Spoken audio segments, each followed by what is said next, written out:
Praise lord. అందరికీ వందనాలు. బాగున్నారా? దేవుడి కృప మీ అందరి మీద పనిచేయాలని నేను ప్రార్థన చేస్తూ ఉన్నాను. అద్భుతమైన కృప, కాపుదల మీకు అందరికీ దయచేయును గాక. ప్రభునందు ప్రియులారా, ఏంటంటే ఈ దినాలు అందరూ ప్రయాసపడుతూ ఉన్నారు, భారాన్ని మోస్తూ ఉన్నారు, చాలా చాలా చాలా ఇబ్బందులు కలిగి ఉంటున్నారు. వారి జీవితంలో సంతోషం కొరకు, నెమ్మది కొరకు, ఆరోగ్యం కొరకు, ప్రభునందు ప్రియులారా ఆశీర్వాదం కొరకు చాలా ప్రయత్నాలు చేస్తూ ఉన్నారు. నిజమేనండి. ఒక చదువుకున్నవాడు గొప్పవాడు అవ్వాలని, వ్యాపారం చేసే వ్యక్తి గొప్ప లాభాలు రావాలని, ఉద్యోగం చేస్తున్న వ్యక్తి మంచి ప్రమోషన్ రావాలని ప్రయాసపడుతూనే ఉన్నాం. ఆ ప్రయాసానికి వ్యర్థం కాకుండా ఉండాలంటే నేను ఒకటి చేయాలి. అదేంటో తెలుసా ప్రియులారా? దేవుణ్ణి కలిగి ఉండాలి. దేవుడు లేకపోతే నీ జీవితంలో సంతోషాన్ని చూడలేం.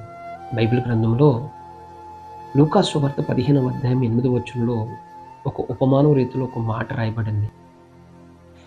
ఏ స్త్రీకైనను 10 వెండి నాణ్యములుండగా వాటిలో ఒక నాణ్యమును పోగొట్టుకుంటే ఆమె దీపం వెలిగించి ఇల్లు ఊడ్చి అది దొరికే వరకు జాగ్రత్తగా వెతకదా. 3 భాగాలు. 1, 10 వెండి నాణ్యాలు ఉన్నాయి. 10 వెండి నాణ్యాలు, ఒక నాణ్యము పోగొట్టుకుంది, పోయింది కాదు. 2, దీపం వెలిగించింది. 3, జాగ్రత్తగా వినండి, ఇల్లు ఊడ్చి దొరికే వరకు జాగ్రత్తగా వెతకదా. ఈ 3 భాగాలు నేను చాలా సింపుల్గా మీకు చెప్పడానికి ఇష్టపడుతున్నాను. 10 వెండి నాణ్యాలు 10 ఆజ్ఞలకు సూచనగా. 10 ఆజ్ఞలకు సూచనగా. యాకోబు రాసిన పత్రికలో 2వ అధ్యాయంలో మీరు చదువుకోండి. అక్కడ ఒక మాట ఉంటుంది. ఏమిటి అంటే 10 ఆజ్ఞలలో ఒక ఆజ్ఞ తప్పిపోయిన ఎడల అపరాధమగును. అపరాధం అంటే ఏదో పర్లేదులే, పొరపాటే కదా, చిన్న మాటే కదా, అబద్ధమే కదా, మాట అంటలో తప్పే ఉంది, ఏదో వచ్చేసిందిలే అని అనుకుంటాం. కానీ అది చాలా ప్రమాదం. ఎపిసోడ్ రాసిన పత్రికలో కూడా మనం చూడగలుగుతూ 2వ అధ్యాయంలో ఒకసారి నేను చూస్తున్నాను. ప్రభువునందు ప్రియులారా, అక్కడ రాయబడిన మాట ఏంటంటే 2వ అధ్యాయం 1వ వచనం, మీ అపరాధముల చేతను పాపముల చేతను మీరు చచ్చిన వారై ఉండగా ఆయన మిమ్మలను క్రీస్తుతో కూడా బ్రతికించును. అంటే మనం ఏ స్థితిలో ఉన్నాం?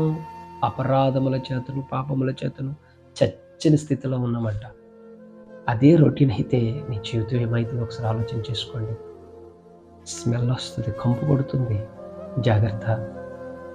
నువ్వు ఎట్టి పరిస్థితుల్లోనూ పోగొట్టుకోవద్దు నీ జీవితాన్ని. నీ బ్రతుకును నాశనం చేసుకోవద్దు. నువ్వు అంధకారమైన చీకట్లోకి ప్రవేశించొద్దు. ప్రభువునందు ప్రియమైన దేవుని బిడ్డలారా, కానీ ఆమె పోగొట్టుకుంది. ఈరోజు అనేక మంది వారి జీవితాలని పాడు చేసుకుంటున్నారు, పోగొట్టుకుంటున్నారు. కానీ ఆమె ఏం చేసిందో తెలుసండి?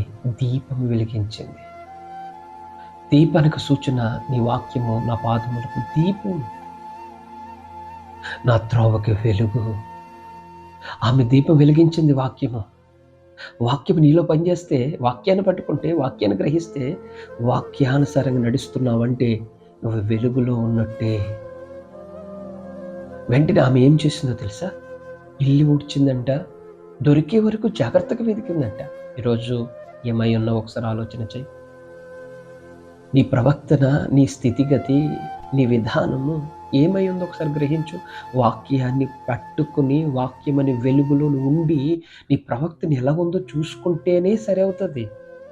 అది ఏమై ఉందో నీకు తెలుస్తుంది.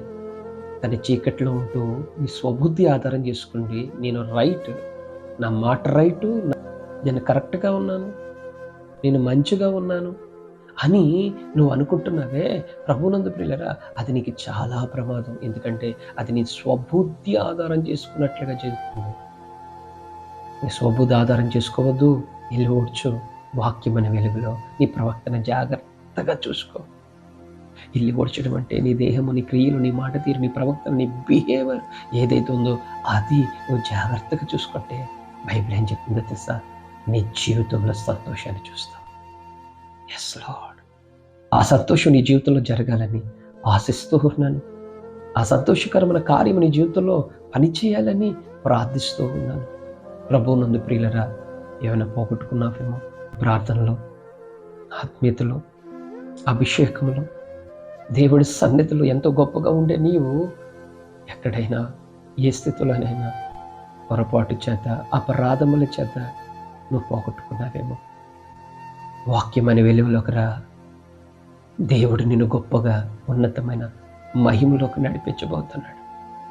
నీ ప్రవక్తను ఎలా ఉందో చూసుకో, సరిచేసుకో. దేవుడి కార్యాలు నీ జీవితంలో జరుగునుగాక. ప్రార్థన చేసుకుందాం. మహాపరిశుద్ధుడా ప్రభువా, నీకు వందనాలు. యేసు నామములో ఈ క్లుప్తమైన కొన్ని మాటలు ఎవరికి కావలసి ఉన్నాయో, ఎవరు నమ్ముతున్నారో, ఎవరు గ్రహిస్తున్నారు, ఎవరు ప్రార్థిస్తున్నారు, వారి జీవితంలో గొప్ప కార్యం చేసి నడిపించమని యేసు నామములో ప్రార్థిస్తూ, ప్రకటిస్తూ, కృపకు మహిమకు అప్పగించుకుంటున్నాను పరమ తండ్రి. ఆమేన్. అందరికీ వందనాలండి. ప్రతి ఒక్కరు కూడా ఈ వీడియో షేర్ చేయండి. ఒకవేళ సబ్స్క్రైబ్ చేసుకోకపోతే ఖచ్చితంగా సబ్స్క్రైబ్ చేసుకోండి. ఈ పరిచర్యకి మీరు సహకారులుగా ఉండండి. దేవుడు మాకు అందరికీ తోడుగా ఉండి నడిపించునుగాక. ఆమేన్.